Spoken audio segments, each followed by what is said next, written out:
But you told me you were broke. Well, I am now. He's got it. Yeah, I'm gonna get the rest too. Come on. I don't have any more. Those pockets. Pull those pockets out. Son of a bitch, turn around. Hurry up.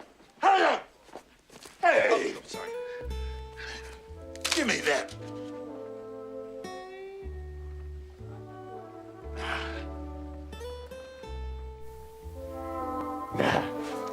Welcome to the Fortress of Dorkness, the nerdy nexus for all your geeky needs. I'm your host, Continuity Keeper. Is it possible, dear viewers, to be a child of both worlds with Titans for parents? Who is this, Zeus?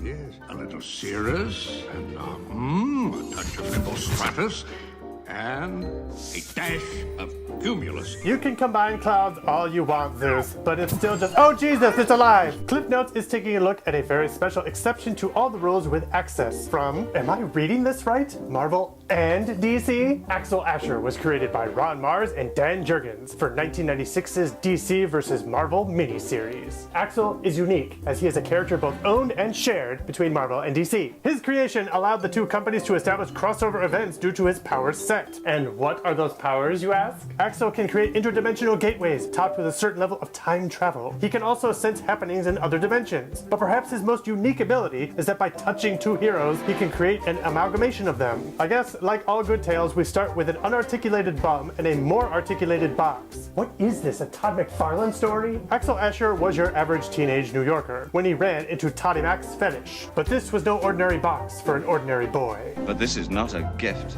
for an ordinary girl. And let him juggle my contacts. Wait, it turns out said pieces of cardboard was actually a portal between universes. Then the truth of the matter was revealed. In the distant past, the brothers, two powerful cosmic entities, fought, splitting the singular universe in two, thus creating the Marvel and DC universes. The leftovers of the universe's Pangea form were Access, and this dimension-jumping kitty playpen. Oh boy, leftovers. The hobo touches Axel.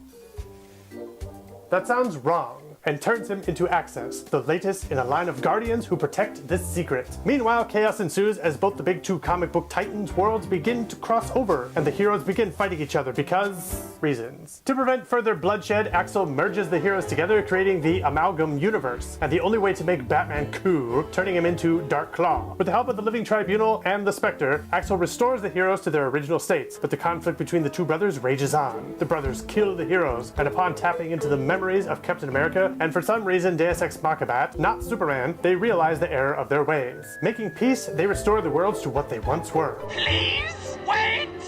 Please make peace. Axel, unsatisfied with the truth behind his creation, decides to spend his life universe hopping, hoping to seek some new answers.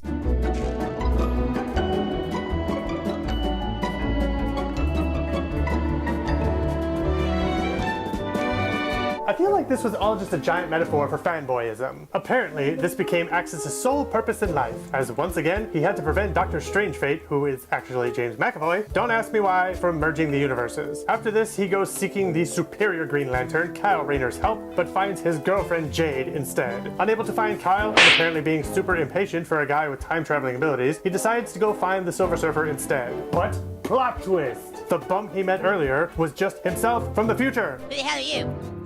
It's me, Cartman. You from the future. And also an evil version of himself exists. This story screams DC as the creatives.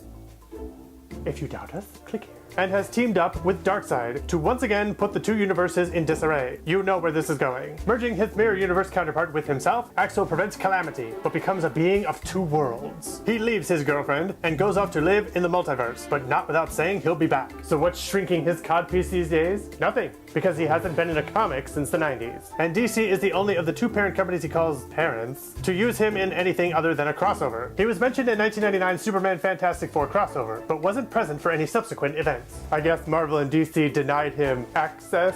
Okay, let's wrap it up. Leave your comments in this box. I'm sure they'll land in the Citadel of Athletics. Please like, subscribe, and follow us into another universe, because why not? We've got time. This has been Cliff Notes. I'm Christian Villera, and you've been watching The Fortress of Dorkness.